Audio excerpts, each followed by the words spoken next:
All right, so good evening, everyone, and welcome to the class about how to write wonderful CVs, a nicely done CV, and portfolios as well as cover letters. Here's how it works. Generally, when you apply for work, any kind of work, be it uh, an everyday physical job that people apply for, be it a freelance job, if you have a skill and you want to harness that skill and provide services for people who are looking to hire you for your service, whatever the case, you're going to need something that says that you're qualified for that job, right? And that then is going to be your CV. Every CV goes with a cover letter, or at least in most instances. All right. So the cover letter is where you basically pitch your your prospective employer, right? So that is where you write what looks like a proposal, but in form of a letter, where you're telling the person, look, here's why you should hire me. I mean, in your CV in itself, you go on to see things like education, things like experience, things like your skill, right? So an introduction of who you are anyway. A little bit of that is in your CV. I'm going to show you all a template, right?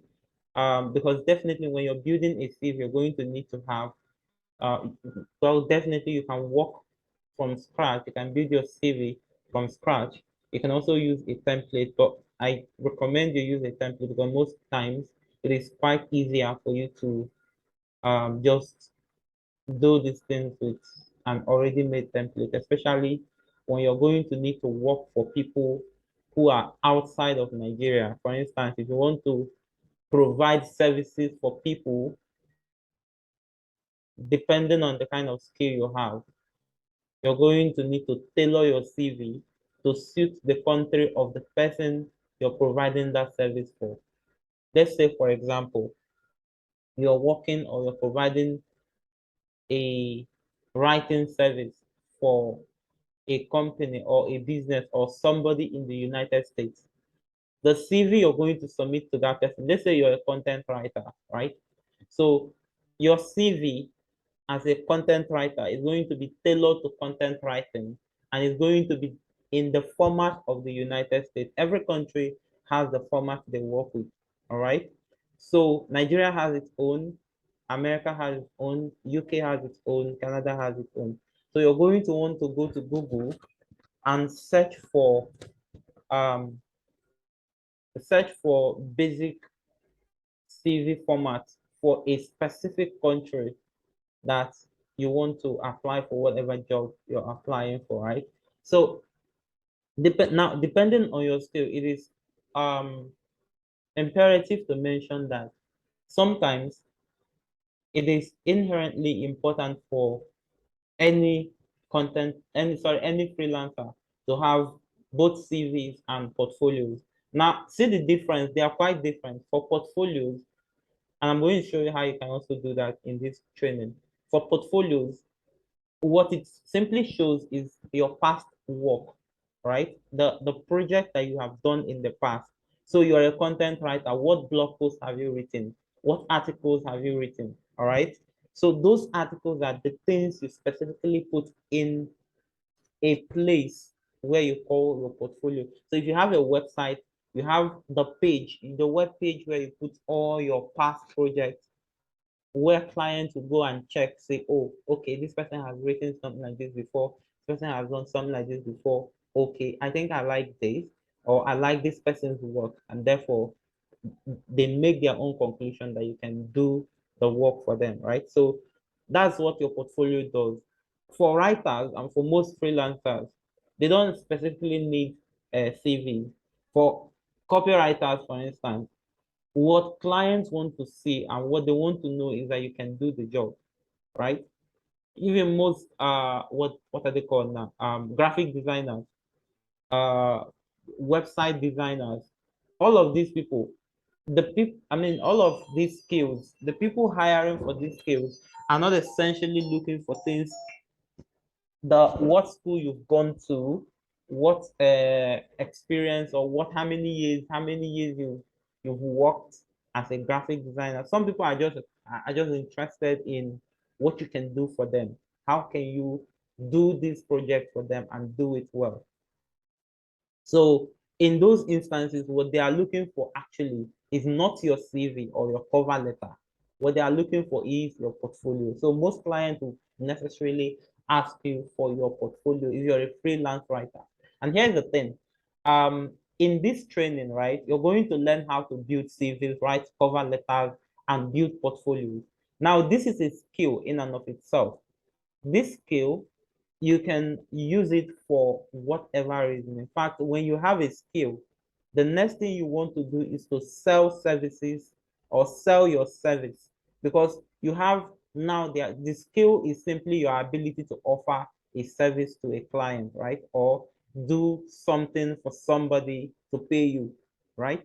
So if you can design CVs or you can write CVs properly, and of course arrange portfolios very well, then definitely there are a lot of people who are looking to hire you to help them arrange their CVs, review their portfolios, and of course write their cover letters, or even do all of these things from the scratch.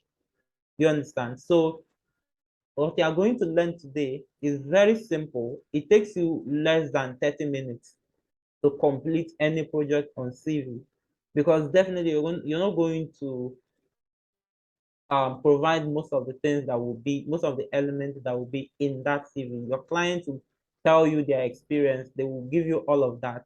They will send you their education, like where they've gone to school, trainings they've completed that are necessary for the job they are applying for, right? And all other things that are necessarily important that should be included in the CV.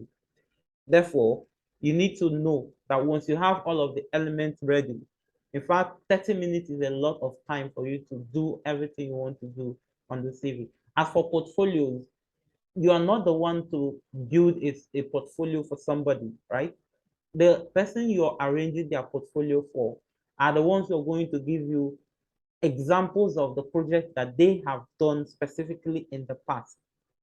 So when they give you those projects, all you need to do is write up an introduction, write up the samples, or sorry, include the samples in the portfolio, and then write a conclusion. And of course, detail out why they should hire that person you're building that portfolio for.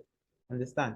So definitely, and also when you are putting down portfolio items for either for clients or for yourself, you need to do a bit of a short write-up to explain what that particular project was about. And then you put a link to that project. And then when you do put that link, you're then going to write up, consistent copy that will help whoever is looking through that portfolio to hire this person. So I'm going to, before I go on to show you how to actually do all of these things, I'm going to then talk about why people hire in the first place. Why do clients hire for services? You see, if you're a writer, it's worthy to know that you need to have a portfolio. And for portfolio, you need to have samples. If you're a graphic designer, you need a portfolio. If you're a public speaker, you need a portfolio. Whatever you're doing, insofar as people need to see what you have done in the past. For instance, if I'm looking to hire a graphic designer for a logo, maybe I want to design a logo and I want someone to do it for me. The first thing I'm going to want to ask you for is, hey, because I probably don't know who is going to be doing the work for me, right? So the first thing I'm going to want to do is to say, hey, sorry, I need you to design a logo for me. But the problem is you don't know who the person is in most instances. All right. So you want to see what they have done that looks or that reassures you that they have the ability to design that logo for you. All right. So that essentially is one key thing that assures you when they're able to show you examples of the logos that they have designed for other people. And you are like, okay, I like your work. You can do this for me. That's the time, like I'm sure you're beginning to see the full picture, right? So now back to the question, why do clients hire freelancers, or why do people hire others to work for them for some reason? There are a couple of reasons or a number of reasons for that, by the way. One of those is, first of all, for time, like to reduce the time that would be naturally required for most people to complete a particular task in the workplace. So, for instance, let's say I am a writer and I have lots of things that I need to write, lots of projects that I need to carry out, right? So, the best thing I want to do is to hire somebody who is worthy, or sorry, who has the ability to write just like me. All right. So in doing that, I will check people's portfolio and of course know that they are good fit for me first of all. Now, why I'm hiring them essentially is because I want to reduce the workload on me, first of all. Secondly, is I want to meet deadlines. Even companies, B2B companies, right? Business to business companies, they are all delivering services to other companies. I mean, for business to business, one business is either delivering another service to sorry, delivering a service to another business, or it could go both ways, right? um the flour company delivers flour to the noodles company and they use it to make noodles, right? You get the idea. So that's business to business. Then business to consumers, noodles company produces noodles and sell it to customers, to final consumers. That's business to customers. Now the point here is everybody that is into business is delivering something to another person. It is therefore important for them to be able to work to limit the time and the workload that is upon them. So for them to be able to do that, they need labor. That is the reason why they hire you, to reduce the time it will take them to finish a particular task and still meet deadline. So people want to work not because they can't, people want to hire not because they can't do the job themselves. In most instances, it is because they want to limit that or reduce the time it will take them to finish that particular task. Sometimes, again, is most people, and this is another reason, most people are not professionals in certain areas or in certain fields. So they want to hire professionals. So they want to hire professionals within the field that they want something done. Understand? That's why somebody who is just starting a business would want to hire I'm not a freelancer or somebody who can brand their business, right? For proper branding. Um, Also, most startups would want to also hire writers, content writers. Bloggers will hire content writers to write blog posts and articles for them, right?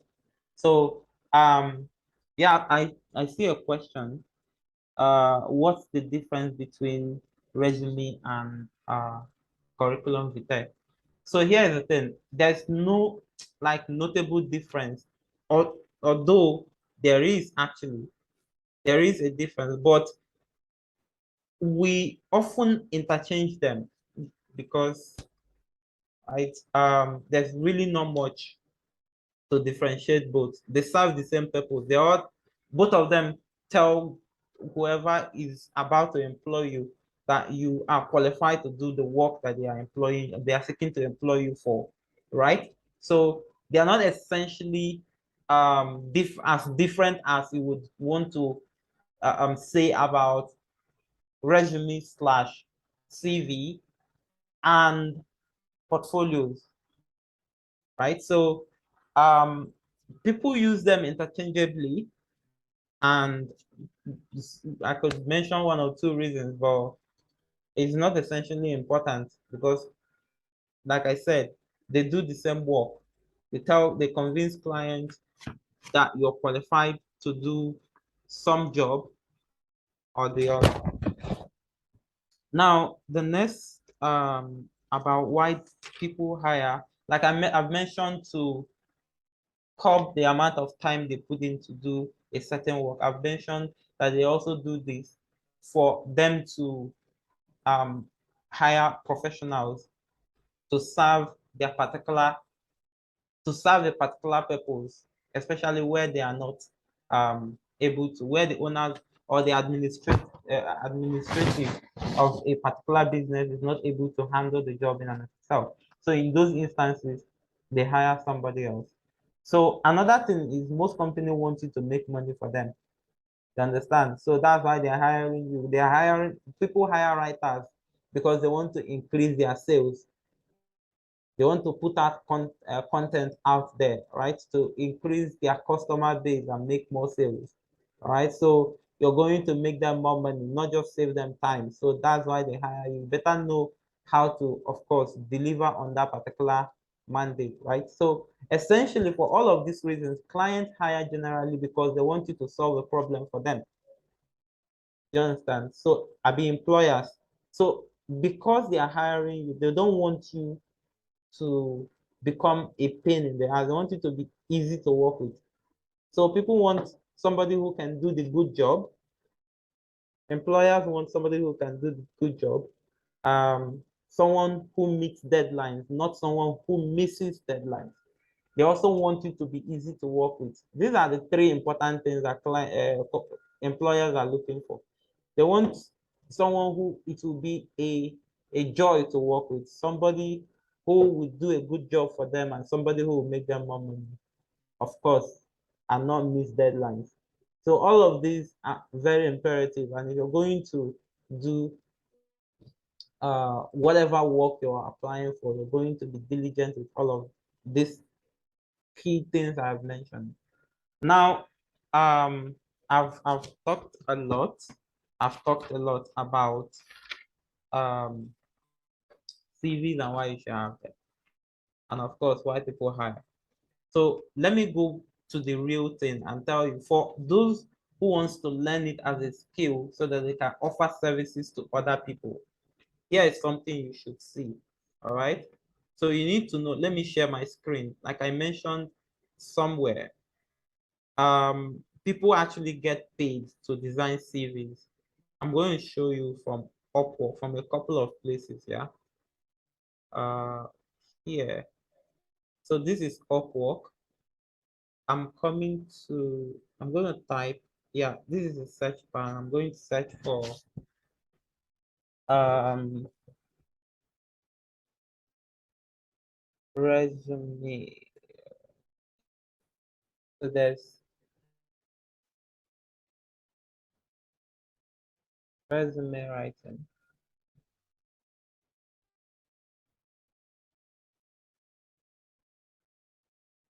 Okay, so you can see resume slash CV, designer and editor. Although this is not a good account, this person uh is not is verified, but the rating here is not okay. No feedback. But yeah, so far this person is verified and has spent over $400. So chances are that the work here is legitimate. So he says, I'm looking for someone who is experienced in crafting and editing CVs slash resumes for college and university applications. So here, and this person is paid. Sorry, I have to check if there's somebody on the waiting. Okay, nobody's waiting. Let me go back. Okay, so let me open this particular job.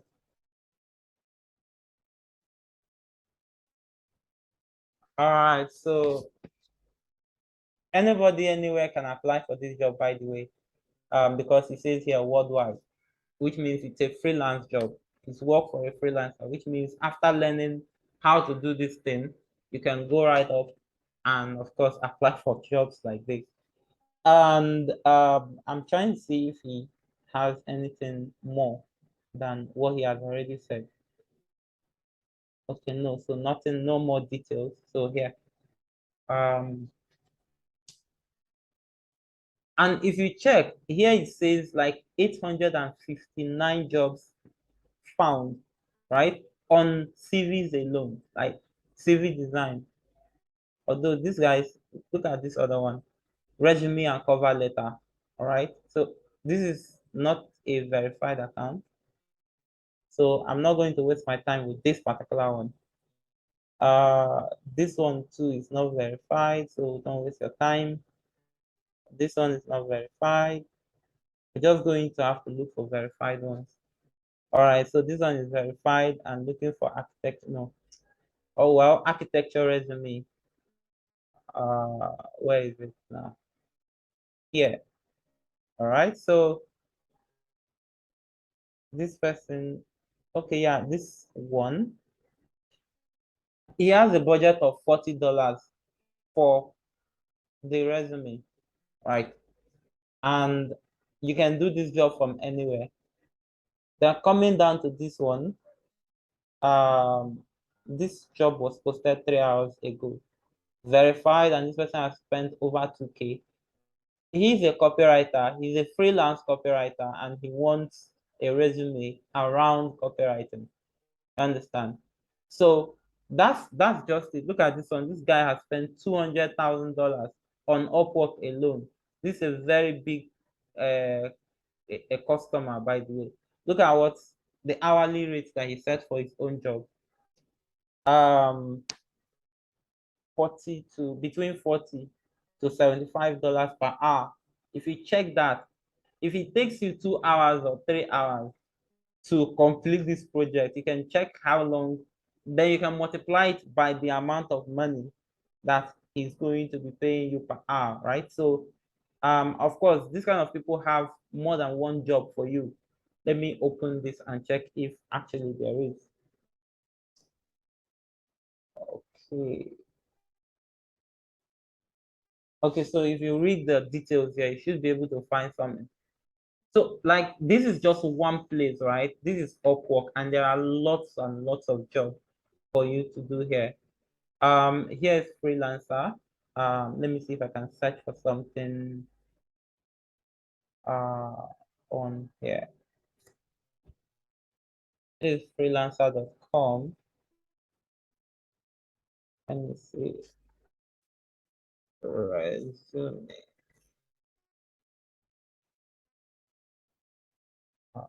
Okay.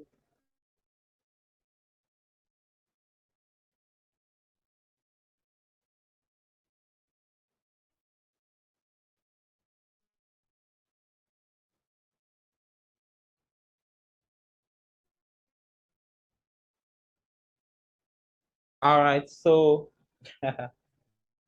all right, so you can see this. Although this is very outrageous, this account is not verified. People have already submitted bids already. But it says here the budget is between £250 to £750. This is outrageous. Okay, this is a verified account. Update my resume, and he's setting a budget that is between $30 to $250. So this is a very legitimate account, right? And the job is legit. That's why you can see this amount of people bidding for this job. Okay, let me check for another verified account. Here's another one. This one wants a review and he's paying between $10 to $30. The average is 24 and 148 people already bidded for this job. Metrics resume, and this person, the average is 90 Canadian dollars. And for this one, he has an average of 362 US dollars for his, okay, this is virtual assistant. This one is resume editing. This is for the payment here is for. But like you can see all these jobs, this goes to tell you that if you learn the art, right? If you learn the art, you can offer your service to people, even if it is not just about designing this thing for yourself, right? Now let me show you something else about I think I'm done with this ones. I'm done with this one. Let me go to uh, Alex Tony.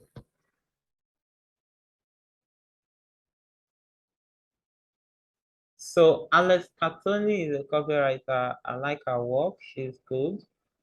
I just want to show you what a portfolio looks like from her page, from her website. Um, so you see here where it says work with Alex. You go on, see the services Alex offers, and what else? Activities.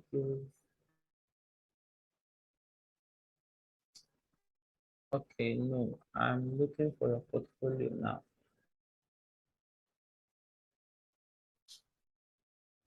My, my right woman. Okay, okay. So here, this one says portfolio. So you can see from her portfolio, she says past work. This is above the fold. Now, everything you see here is something she has done for a client, right? So this is a copy that she wrote for this client. She wrote this one for this client. She wrote this one for this client. She wrote this one for this client, this client. So they can hire you to do this for them. Just after they write something for somebody, they send it to you and say, you know what, arrange my portfolio for me. And in this case, all you just need to do is go and check out some top notable freelancers. Check how they design their portfolios, right? And then when you check how they design their portfolios, you tailor yours to look like those ones. You don't really have to copy anybody's style. All you need to do is check up to 5 different portfolio sites, all right, and see how they arrange theirs and make your own unique. I'm sure you all understand. So, yeah, this is for this person. I could go on and on and on. Like, let me check for Naira Land. Naira, okay, no, not Naira Land, no. Naira Road.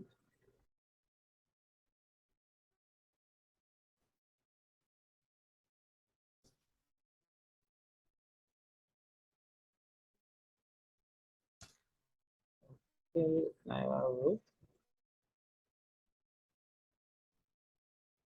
Yeah, okay, I think this is it.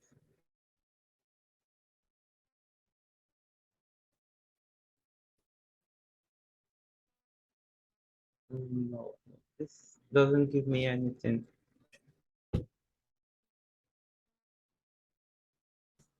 Let me check another one.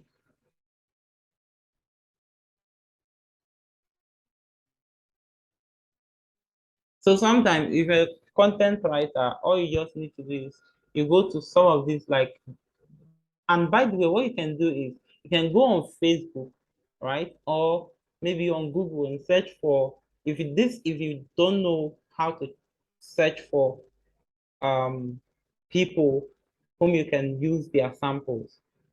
You can either go on Google and type top US copywriters, top content writers, top whatever writers, top whatever designers, top whatever speakers.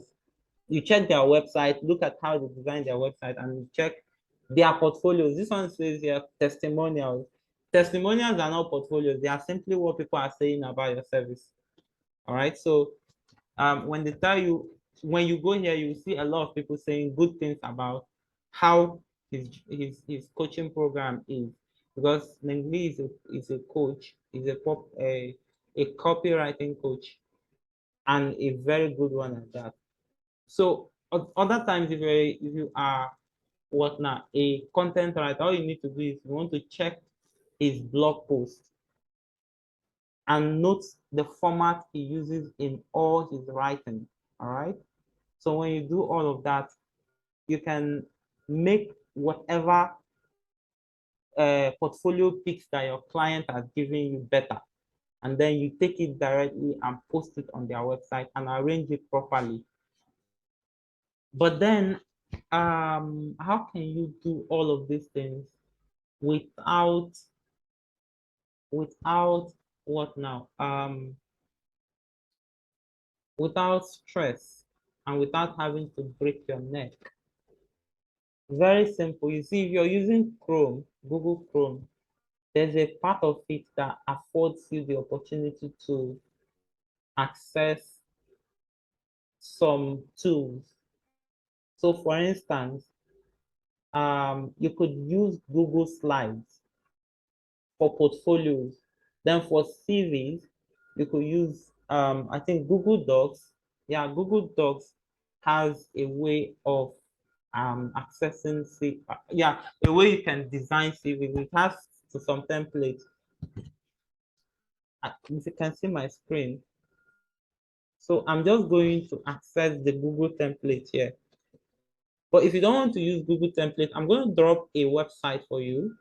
A couple of them. I think this is a free website for creating CVs.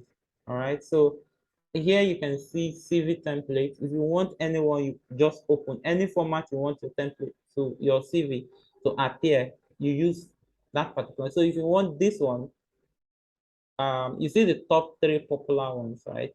Okay, the top popular ones. So you just need to check which one works better. Which one do you think you want better? You want more than the others. All you need to do is check. If this one suits you well, you use it. If this one suits you well, you use it. I think I like this one already. But like I said, all of these templates I'm using here, this one is specifically for US, United States, right? So you have to check the country of the person you're writing CV for, or the country of the person you're going to show your CV to, who probably is going to employ you. You need to know the country and tailor your CV to that particular country. So this is United States format. So all you need to do is pick any of the templates you want here. And even if you want to build your CV from scratch, you can still use the format in here to build your stuff. So let's say I'm going for this one.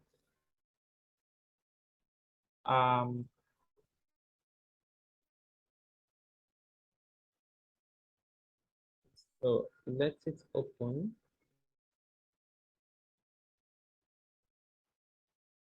But then let me come to Google and expand this. So I can see the sheriff, I can see the coral, I can see the Apperment, I can see the tropic. But then tropic is for proposal.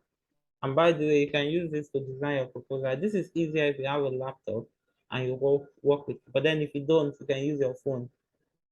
For your resume, this is this format. Look at this other format. All you just need to do is basically choose what suits you, what you want, right? So after you've picked a template, let's say, let me look for the one I want here. If you don't want, you can create from scratch. You can use this thing. Okay, so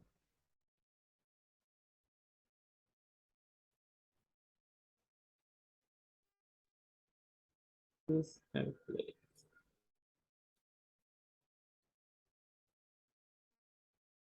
So here it says create a CV. Now, all you need to do here is very simple. Just fill in the the space. This one requires your full name. This one requires your surname. This one requires the district, your area, example, Ikeja or whatever. Just requires you to fill in your district. If you're in Canada, this could be depending on which district or province you are. Maybe Prince Edward province, you can put it here. So you upload your picture, you put your postal code. This is going to come as your address. You put your phone number, your country, and your email. You continue to the next one, to the next element of the page of the listing. I'm going to have to restart this meeting once the timer finishes. So this is the first one, and it displays